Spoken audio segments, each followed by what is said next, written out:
할렐루야, 반갑습니다. 네, 어떻게 명절은 잘 지내셨습니까? 네, 가족들과 오래간만에 정말 거의 몇 년 만이죠?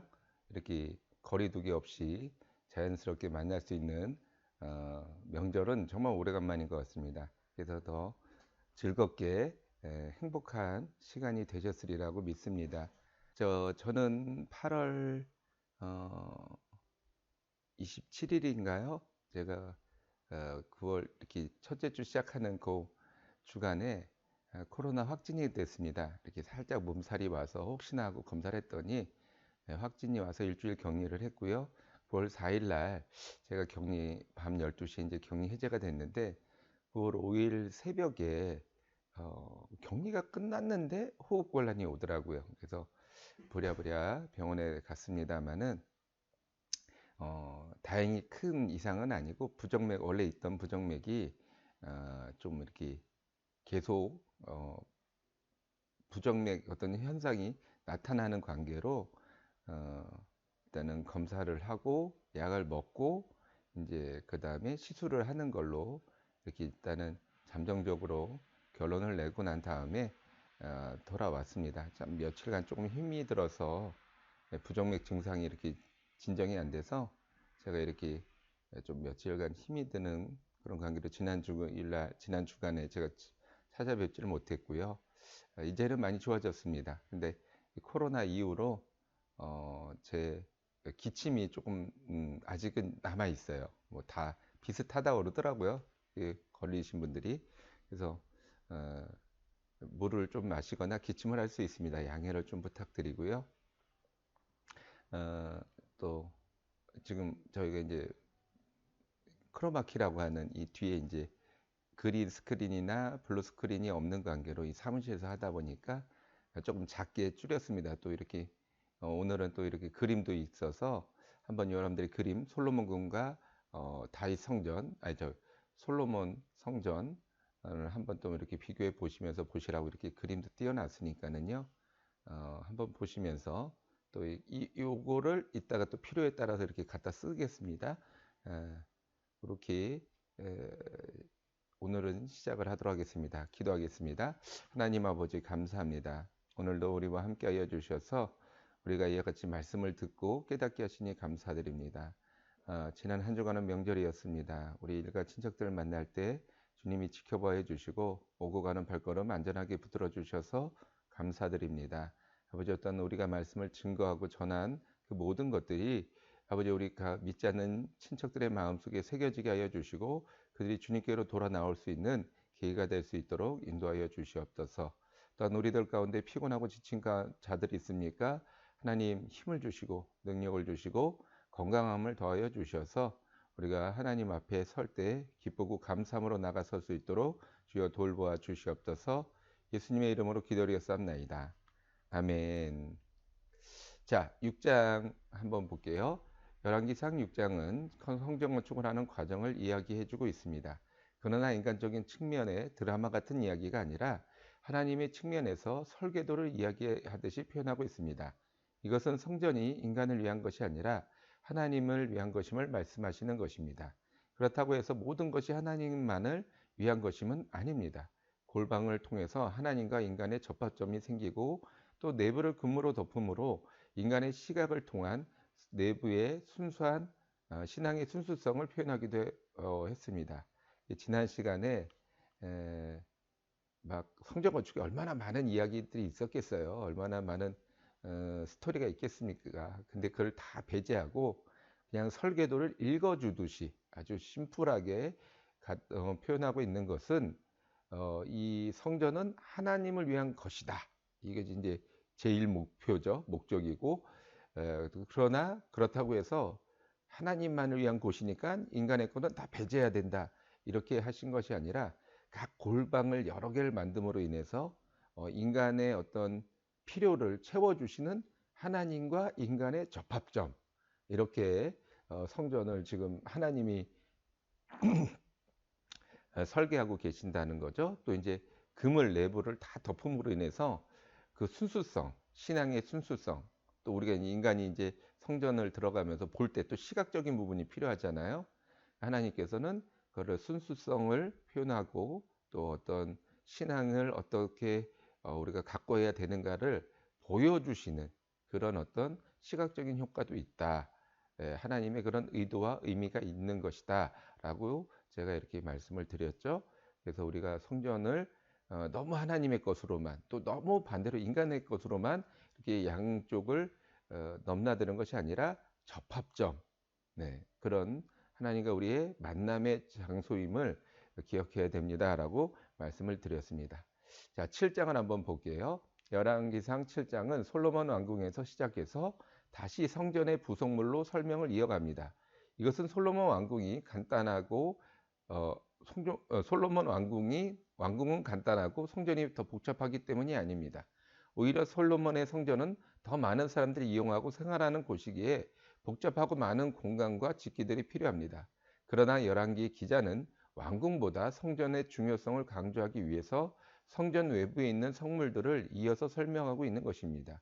즉 하나님의 도움 없이는 어떤 왕국도 소용이 없음을 표현하고 있는 것입니다.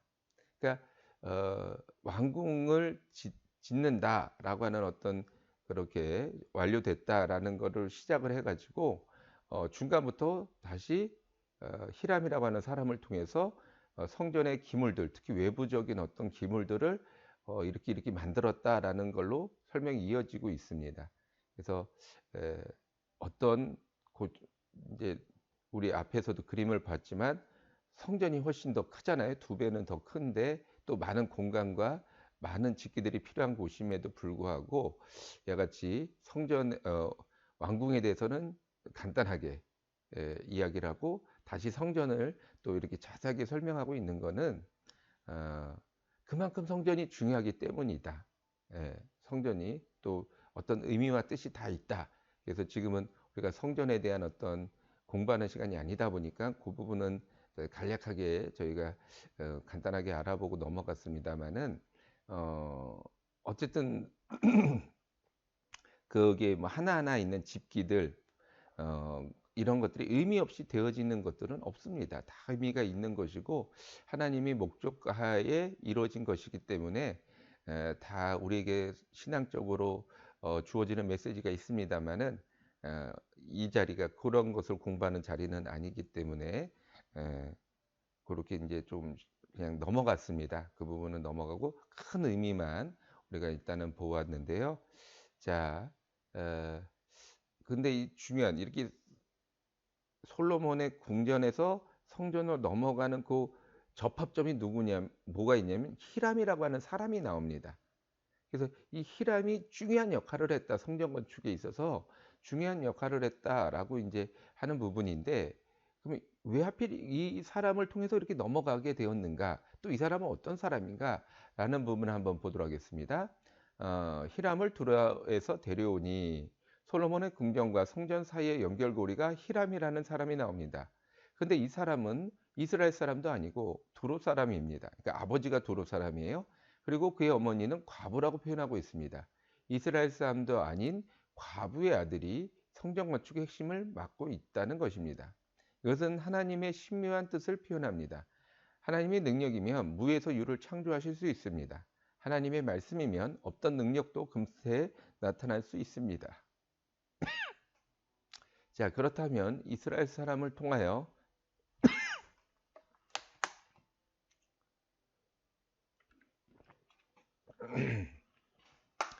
그렇다면 이스라엘 사람들을 통하여 성전을 완공하지 않고 두로 사람 히람을 통하여 성전을 완공할까요? 하나님은 이스라엘만의 하나님이 아닙니다. 그래서 이스라엘 성전은 이스라엘만의 공간이 아니게 됩니다.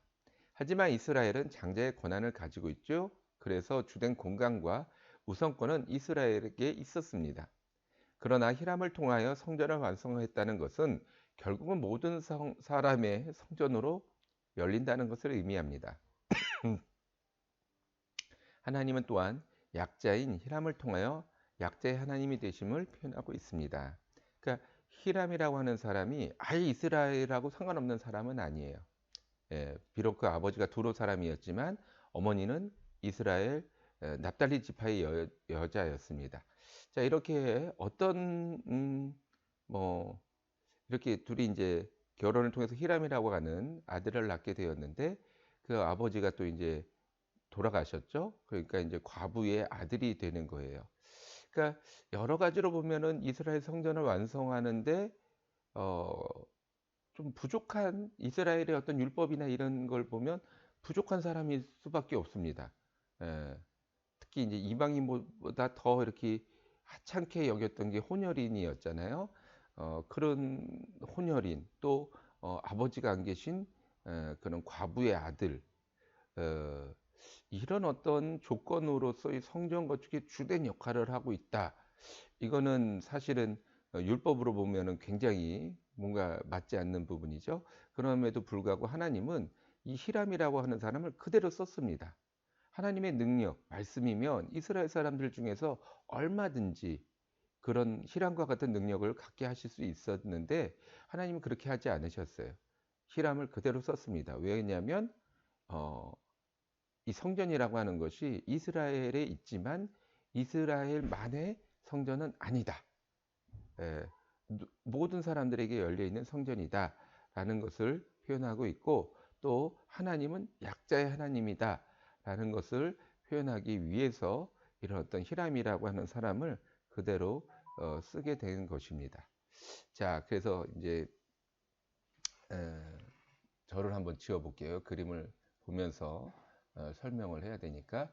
자, 7장 7절 말씀입니다. 또 심판하기 위하여 보좌의 주랑 곧 재판하는 주랑을 짓고 온 마루를 백향목으로 덮었고라고 이야기하고 있습니다. 그러니까 이제 솔로몬 궁을 지금 짓는 거예요. 지금 뭐 오른쪽 그림에서 보시다시피 이제 성전 위에가 성전이고 아래가 이제 솔로몬 궁이잖아요. 얼핏 봐도 굉장히 사이즈가 다르죠. 크죠. 거의 2배 정도 되는 그런 곳입니다. 그러니까 솔로몬 궁은 이제 생활하고 또 이제 뭐 어, 그런 대신들과 어떤 논하는 곳, 그 뒤에 이제 바로의 딸의 궁전은 이제 그 내궁이라고 하죠. 이렇게 안쪽에 이런 어떤 어, 왕비들이 생활하는 곳 이런 어떤 곳이고 이제 그 테두리는 또 골방이 있어가지고 이제 골방에서 이제 잠을 자거나 솔로몬이 잠을 자거나 뭐 필요한 사람들이 기거할 수 있도록 여러 가지 해놓고 또 이제 오른쪽 맨 아래 보면 레바논 궁이라고 해서 이게 또 궁이냐 아니면 어떤 숲이냐 뭐 요거는 서로의 의견이 좀 다릅니다만은 어쨌든 레바논 나무들이 많이 심겨져 있는 어떤 공간이었다라는 거죠. 이제 그 중간에 주랑이 있고 그다음에 보좌의 주랑, 그게 이제 심판하는 곳이죠. 그것이 있는 곳 이렇게 어떤 중요한 장소이기 때문에 그렇게 설명을 하고 있습니다. 재판은 당시 왕의 주된 역할이었습니다. 다윗이 재판에 무관심했다가 압살롬에게 쫓겨나게 된 것입니다. 그렇기 때문에 궁전을 설계할 때 재판을 하는 장소까지 넣게 되는 것입니다. 이것은 궁전의 중요한 부분이었습니다. 궁전을 중심으로 한쪽에는 성전이, 한쪽에는 보좌의 주랑이 있었습니다. 이것은 재판의 중요성을 상기시켜 줍니다. 비록 재판이 왕의 권한이었지만 공의롭고 정의로운 재판은 하나님의 뜻이었습니다. 즉 하나님이 지켜보고 있다는 생각으로 판결을 하지 않는다면 재판의 결과는 사람의 뜻에 따라 굽어지게 될 것입니다. 아합왕과 이세벨의 악행 중에 대표적인 것이 나봇의 포도원 사건입니다. 이세벨이 거짓된 재판으로 나봇의 포도원을 빼앗은 것입니다. 그만큼 재판은 왕의 중요한 일이면서 왕의 신앙을 체크하는 척경이 되기도 합니다. 라고 이렇게 표현하고 있습니다. 그러니까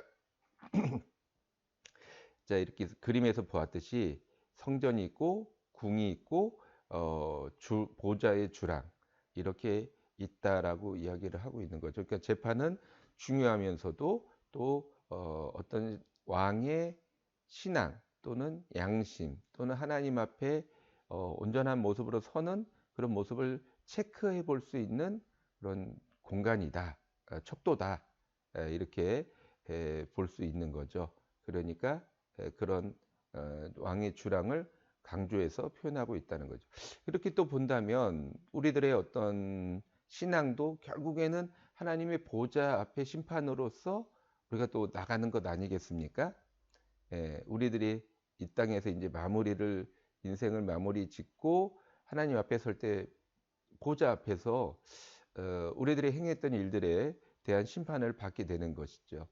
예, 그렇게 우리가 또 생각을 해본다면, 이 왕의 심판대가 그냥 사람의 심판대가 아니라 하나님의 심판대임을 우리가 상기시키는 그런 어떤 장소로도 쓰일 수 있는 곳, 그러니까 우리 신앙을 어, 이렇게 체크할 수 있는 곳, 이렇게 또 볼 수도 있는 거죠. 자, 11절 말씀에 그 위에 크기대로 다듬은 귀한 돌이 있고 백향목도 있고, 그러니까 이 11절 전후로 보면 다 다듬은 돌, 귀한, 그러면서 귀한 돌이란 표현을 많이 씁니다. 그러니까 다듬은 돌이라고 하는 것이 당시의 모든 돌들을 원석을 다듬어서 사용했습니다. 하지만 원석을 다듬는 일은 쉬운 일이 아닙니다. 그래서 큰 돌뿐 아니라 작은 돌까지도 모양을 다듬어서 사용하게 되는 것입니다.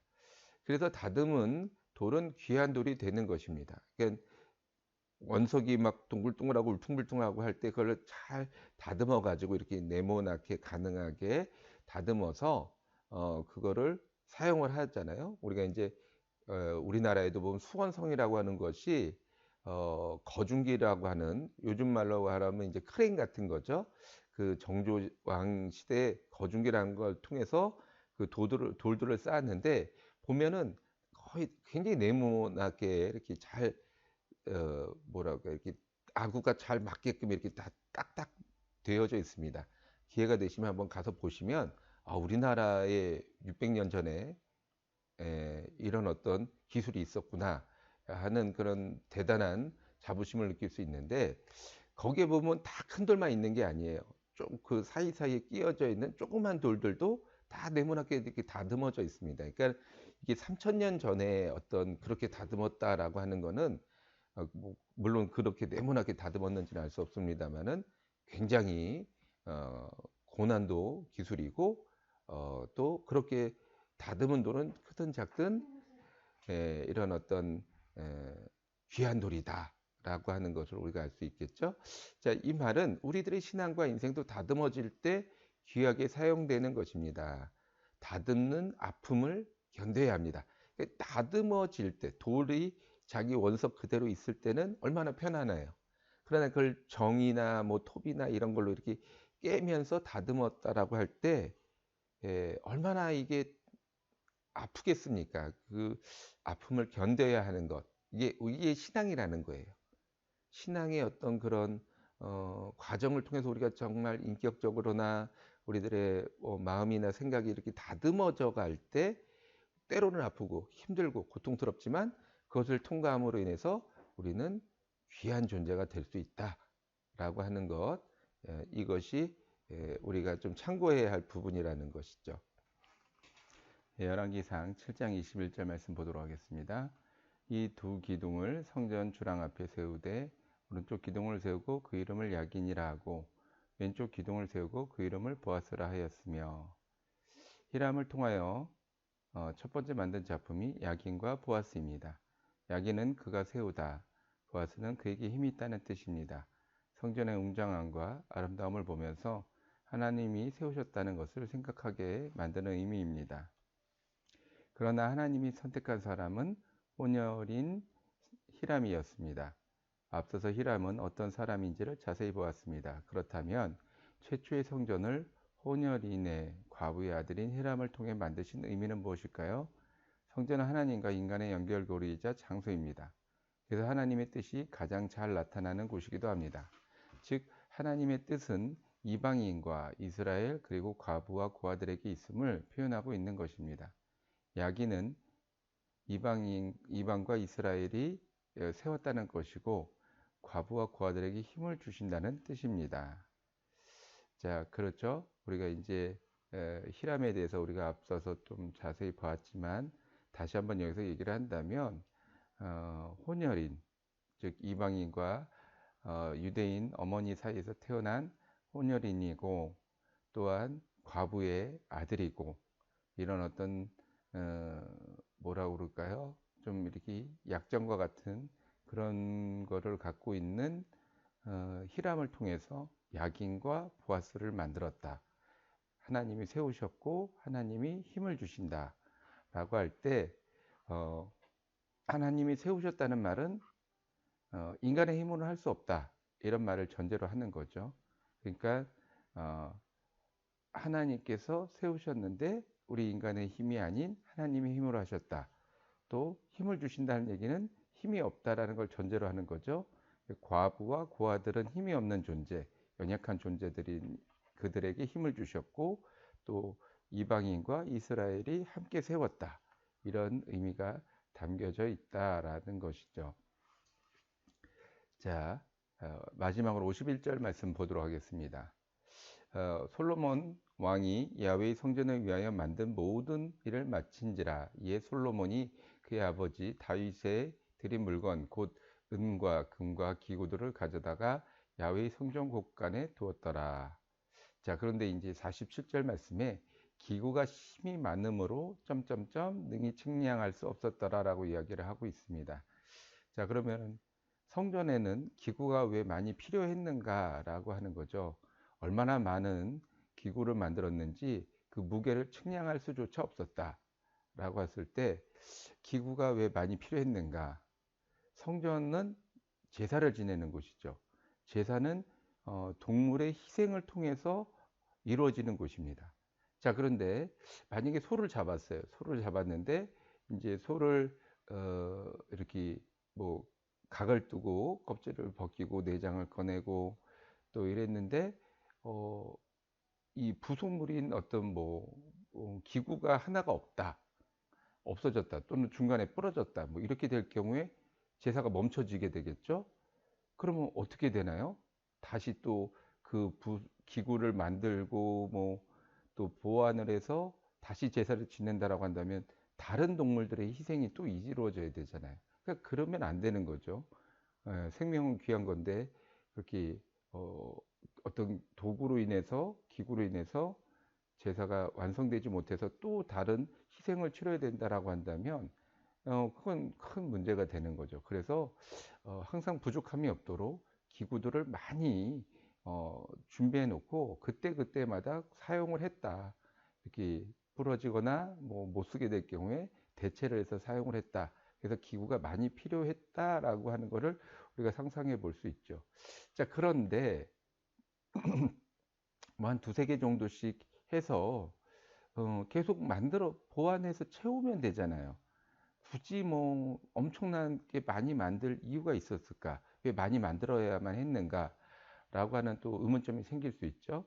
자, 그런데 어, 일단은 이 성전에 들어가는 모든 어, 어떤 재료들, 뭐 금은 동, 뭐 이런 것들은 이미 다윗의 시대 때 많은 준비를 해놨습니다. 그러니까 이거는 성전을 위해서 쓰여지기 위한 목적 헌금이라는 거죠. 그런데 이거를 만약에 남았으니까 뭐 전용을 한다, 뭐 궁전을 짓는다라고 하거나 다른 데로 쓴다라는 거는 이거는 잘못되는 거죠. 하나님 앞에 드려진 거를 갖다가 내 뜻대로 쓰겠다고 도둑질하는 거죠.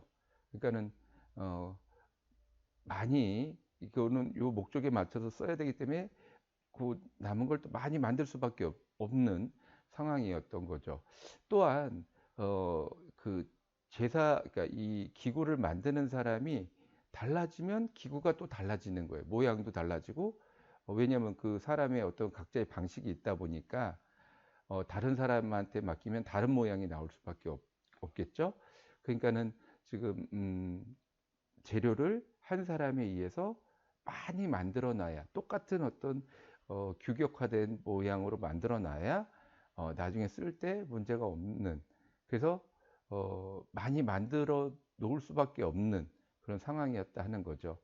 그래서 우리가 이걸 자칫 잘못하면 현대적으로 그대로 이걸 가지고 오면 성전은 넘치는 곳, 항상 모든 것이 넘쳐야 되는 곳이라고 착각을 할 수 있습니다. 그거는 이제 과거에 어, 일꾼도 부족하고 기술도 부족하던 그런 시대에 국한된 것이지, 지금처럼 이렇게 공장에서 대량 생산이 되고 규격화된 어떤 상황 속에서는 그럴 필요는 없습니다. 예, 지금 현대적으로 가지고 온다면 뭐 지금은 얼마든지 우리가 필요에 따라서 이렇게 구할 수 있는, 이렇게 바로바로 대체할 수 있는 그런 어떤 시대니까 항상 뭐 성전 넘쳐야만 된다, 뭐 가득해야 된다, 이렇게 이해를 하는 거는 조금 문제가 있는 거죠. 그러니까는 지금 과거의 성전과 지금의 성전은 다른 곳이다. 다르게 우리가 이해를 해야 된다라고 우리가 보시면 됩니다. 자, 그럼 51절 말씀으로 다시 돌아와서, 그런데 1절 말씀에 7장 1절 말씀에 솔로몬이 자기의 왕궁을 13년 동안 건축하여 그 전부를 준공하니라로 시작을 했습니다. 근데 51절은 야훼의 성전을 위하여 모든 일을 마친지라로 끝나고 있습니다. 즉 1절에서는 궁전을 지었고 51절 마지막 절에서는 성전을 완성했다라는 것으로 끝나는 거죠. 자, 사람은 자기로부터 시작이 됩니다. 태어나서 자기밖에 모릅니다. 어린아이들은 자기 중심적으로 생각하죠. 자, 그래서 무슨 일이 있으면 항상 남 탓을 하죠. 특히 부모님 탓, 엄마 탓, 아빠 탓. 뭐 그냥 내가 우는 것도 괜히 엄마 탓, 내가 그냥 아픈 것도 엄마 탓, 뭐 하여튼 내가 뭐 그냥 내 기분이 우울한 것도 다 엄마 탓, 뭐 이런 식으로 이제 아이들은 그렇게 남 탓을 합니다. 근데 성인이 되면서 어떻게 되죠? 점점 이제 자신의 탓으로 이제 그거를 생각하게 되고 타인을 생각하는 마음이 늘어나게 되죠. 그게 당연한 거예요. 자, 그런데 성인이 되었는데도 자기중심적으로 생각하는 사람을 우리는 성인 아이라, 어덜트 칠드런이라고 부릅니다. 그러니까 성인인데 아이의 어떤 성향을 아직도 가지고 있다. 이렇게 우리가 부르고 있는데, 자, 이걸 다시 본문의 말씀으로 가지고 들어오면, 음, 우리가 이제 궁전이라고 하는 자기중심적으로 시작을 해서 성전이라고 하는 하나님 중심으로 변해가야 된다라는 거죠. 그래서 사람은 늙어가면 어떻게 해야 할까요? 자, 늙으면 어린아이와 같아진다라고 합니다. 그러면 다시 자기중심적인 사람이 되어야 할까요? 아닙니다. 믿는 사람은 달라야 합니다. 그러니까 이렇게 어린아이 때 자기중심적으로 갔다가 성인이 되면서 타인을 배려하는 마음이 점점 커지다가 다시 노인이 되면서 어린아이처럼 변한다.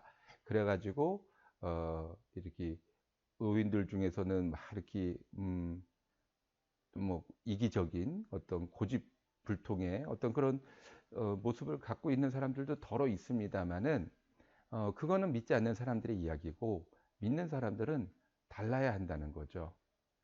어, 믿음의 사람은 하늘을 바라봐야 합니다. 인생의 끝은 흙이 아니라 하늘에 있습니다. 우리가 흙에서 왔다고 해서 흙으로 돌아간다라고 할 때 그건 육체적인 어떤 부분이고, 우리는 영적인 존재로서 바라본다면 우리들의 영혼은 하늘을 올라가죠. 하늘나라를 가기 때문에 하늘을 바라봐야 되는 사람입니다. 그래서 점점 하늘을 바라보는 사람이 되어야 합니다. 땅은 제한적입니다. 그러나 하늘은 무한합니다. 자, 땅에서 땅을 바라볼 때 걸리는 게 많죠. 이렇게 앞에 무슨 종이 한 장만 있어도 사실 우리는 앞을 그 너머를 볼 수 없어요. 눈앞에 보이는 어떤 건물이든 산이든 나무든 무엇인가 가로막혀 있으면 우리는 그 너머를 볼 수 없습니다. 그러나 하늘은 어떻습니까? 하늘은 우리가 하늘을 바라볼 때 막히는 게 없잖아요. 그러니까 넓은 그 하늘을 다 볼 수 있죠. 또 누구에게나 볼 수 있는 게 하늘입니다. 아무리 깝깝하고 답답하고 뭔가 꽉 막힌 사람도 언제든지 하늘은 볼 수 있어요.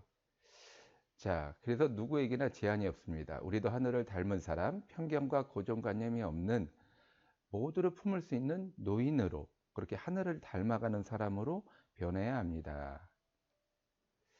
자, 이게 이제 뭐 51절에 대한 어떤 그런 좀 해석이라고 한다면 이게 전체적인 거를 또 이야기하는 거죠. 그래서 7장을 한번 마무리해 보겠습니다. 열왕기상 7장은 솔로몬의 왕궁을 건축하는 것으로 시작해서 성전을 마무리하는 것으로 마치고 있습니다. 그 중간에 히람이라고 하는 사람을 통하여 과정이 변화되었습니다. 그런데 히람은 두로인의 아버지와 납달리 지파의 어머니 사이에서 태어난 혼혈인이었습니다. 그나마 또한 과부의 아들이었습니다. 그런 그가 성전의 중요 핵심 인물이었다는 것은 성전의 목적이 이스라엘에게만 있는 것이 아님을 의미합니다. 그리고 우리의 인생도 인간으로 시작해서, 그러니까 흙으로 시작해서 하늘로 끝나야 함을 의미하고 있습니다. 그래서 뭐 지금까지 설명을 다 드렸기 때문에 따로 또 설명을 드리지 않겠습니다.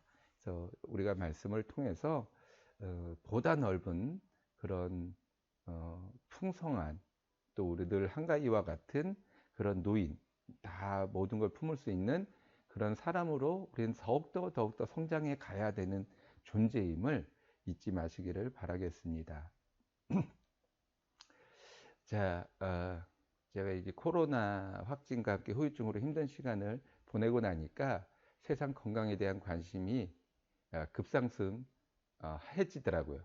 그러니까는 환절기인 만큼 건강 관리 잘 하시고, 명절도 끝났으니까 이제 쉬엄쉬엄 좀 쉬는 시간도 갖는 것이 중요할 것 같습니다.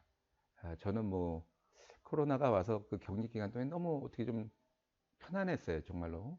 근데 이게 오히려 격리가 끝나고 나니까는 후유증이 조금 더 이렇게 힘든 것 같습니다. 예, 어떤 병이든 우리가 쉽게 우습게 생각할 건 아닌 것 같아요. 마스크 잘 쓰시고 건강 조심하시기 바라겠습니다. 기도하겠습니다. 하나님 아버지, 이와 같이 명절 끝날 또 하나님을 만날 수 있는 시간을 허락하심에 감사합니다. 우리가 하나님을 만남으로 또 이 열왕기상 7장의 말씀을 돌아봄으로 우리가 마음과 생각과 뜻을 하늘을 향하여 나가는 하나님의 거룩한 자녀의 삶을 살기 원합니다.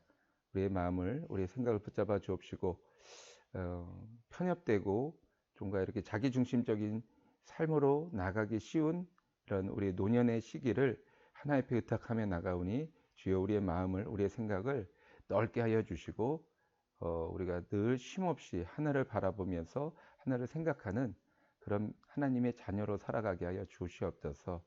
오늘 하루도 주님 앞에 의지합니다. 이 한 주간도 의탁합니다. 하나님 홀로 영광 받아 주시옵소서. 예수님의 이름으로 기도드렸사옵나이다. 아멘. 할렐루야. 건강하시고요. 다음 시간엔 정말로 화요일 날 오전에 뵙도록 하겠습니다. 감사합니다.